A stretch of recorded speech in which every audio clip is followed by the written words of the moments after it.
Amazon లో work చేస్తారా మీరు? Yeah I was with Amazon. ఎలాగే మాట్లాడారు? అప్పుడు ఇంగ్లీష్ కదా, సో 4.5 years నేను బెంగళూరులో అమెజాన్ లో స్టార్ట్ వర్క్ చేస్తున్నా.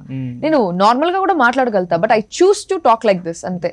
ఎందుకంటే ఎందుకు ఇప్పుడు నలుగురు మాట్లాడుతూ ఉంటారు, బట్ నేను మాట్లాడితే వచ్చి మీ దేవురు అని అడుగుతారు. ఐ వాంట్ టు రిప్రజెంట్ మాది చిత్తూరు అని చెప్పేసి నేను అందరికి చెప్పుకోవాలా. చిత్తూరు అనే యాసని ఐ వాంట్ టు పబ్లిక్ చేయాలి, ప్రమోట్ చేయాలి, కొంచెం రిప్రజెంట్ చేయాలి, పబ్లిక్ చేయాలి అని చెప్పేసి నేను అట్టే మాట్లాడుతున్నాను. నార్మల్ గా కూడా నేను మాట్లాడగలుగుతాను, but I choose to talk like this అని. ఓకే, మీరు అలా మాట్లాడాలనుకుని మాట్లాడుతున్నారు. అయితే యాక్చువల్గా ఒక 1 year బ్యాక్ మీరు ఒక ఇంటర్వ్యూ ఇస్తూ చెప్పారు, అసలు నాకు యాక్టింగ్ అంటే ఇంట్రెస్ట్ లేదు, ఎందుకంటే నేను నాన్ స్టాప్ గా మాట్లాడతాను కాబట్టి I want to become RJ. మరి కాకపోతే ఇప్పుడు చూస్తేనేమో 3 skits 6 ఈవెంట్ల లాగా జరిగిపోతుంది. యాక్చువల్లీ దానికి ఒక స్టోరీ ఉంది.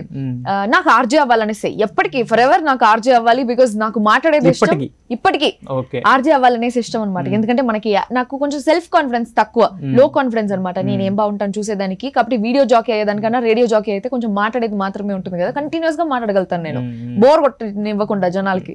సో ఆర్జే అవుదాం అనేసి ఉంది ఫస్ట్ నుంచి, ఇప్పటికీ ఆర్జే అవుదాం అనేసి ఉంది. బట్ ఏమైందిరా అంటే రోహిణి గారు ఉన్నారు కదా, రౌడీ రోహిణి గారు, సో ఆవిడ వచ్చి నాకు ఆవిడకి కొత్త టీం ఇచ్చున్నారు అనమాట, అప్పుడు లేడీస్ టీం అని చెప్పి. నా స్లాంగ్ కొంచెం డిఫరెంట్ గా ఉంటుందని చెప్పేసి ఒక స్కిట్ కి 2 skits అడుగున్నారు. ఆ ఒక డేలో 2 skits జరుగుతాయి షూట్, సో ఆ 2 skits అడుగున్నారు. నేను అడుగుపోయినానో లేదో సెట్ అంతా నా స్లాంగ్ కి ఫస్ట్ డేనే ఏంది పిల్ల ఎట్లా మాట్లాడుతుంది, ఏంది ఇప్పుడు ఎట్లా మాట్లాడుతుంది అన్నట్టు అందరూ స్పెషల్ అనిపించింది అనమాట, ఆడ్ వన్ అవుట్ లాగా అనిపించింది. అప్పుడు రామ్ ప్రసాద్ గారు వచ్చేసి పుష్ప స్కిట్ చేస్తా ఉన్నారు. నాకు అసలు రోలే లేదు, నాకు వాళ్ళ టీము అసలు ఏమి సంబంధమే లేదు, ఆ స్కిట్ కి అసలు నాకు స్క్రిప్టే లేదు. టక్కని పిలిచినారు అప్పటికప్పుడు, పుష్పలో నిధి శ్రీవల్లి క్యారెక్టర్ ఇది అని చెప్పేసి ఓన్ డైలాగ్ వేసేపో అనేసి అన్నారు. అక్కడికి పోయి ఆన్ ద స్పాట్ లో నేను సుధీర్ గారు వచ్చి దాంట్లో పుష్ప రోల్, నేను వచ్చి Srivalli role. Super duper hit అయిపోయింది అది, భయంకరంగా ఒక 16 million 17 million దాకా పోయింది.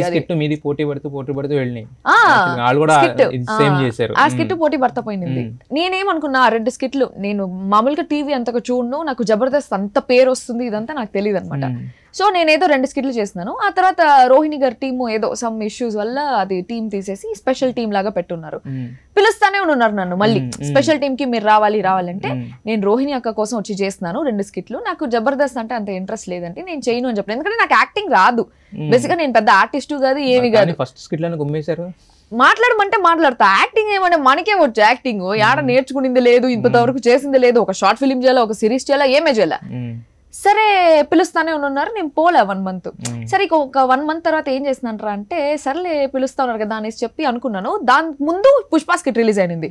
ఈ పుష్ప స్కిట్ రిలీజ్ అయిందో లేదో నేను ఎడైనా రైల్వే స్టేషన్ లో పోతా అంటే కూడా, ఒక్క స్కిట్కే రైల్వే స్టేషన్ లో పోతా అంటే కూడా, మీరు పుష్ప కదా మన చిత్తూరు స్లాంగ్ ఇరగదీసినారండి అని చెప్పేసి, చిత్తూరు నుంచి వస్తా ఉంటారు కదా రైల్వే స్టేషన్ దగ్గర టీ కొట్టు వాళ్ళు ఉంటారు కదా, వాళ్ళు కూడా వచ్చి మేడం నాకు మీరు అంటే చాలా ఇష్టం, పుష్ప స్కిట్ అసలు చిత్తూరుని ఏడో లేపుతున్నారు, మనం ఏడో లేపుతున్నారు అని చెప్పేసి వచ్చి నాతో సెల్ఫీ అంతా దిగున్నారు అనమాట.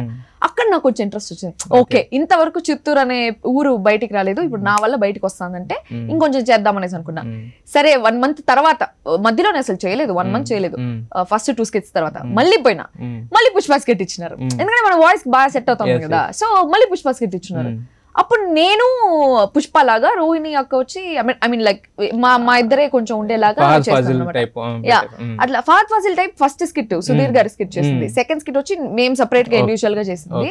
అది కూడా సూపర్ హిట్ అయిపోయింది, భయంకరంగా పోయింది ఆ వీడియో కూడా.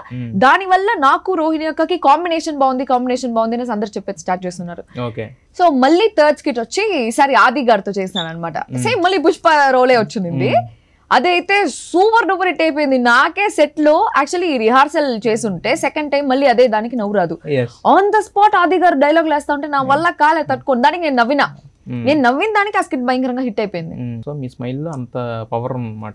అట్టంతా ఏం లేదు, అని ఆ నవ్వింది కొంచెం కామెడీగా ఉండింది అనమాట. మీరు ఏం చెప్పినా నవ్వుతూనే చెప్తారు, మీరు తిట్టినా నవ్వుతూనే తిడతారు కాబట్టి మీ స్మైల్ అంత పవర్ ఉందని ఒప్పుకోవాలి, తప్పదు. ఇంకా అట్టంతా ఏం లేదు.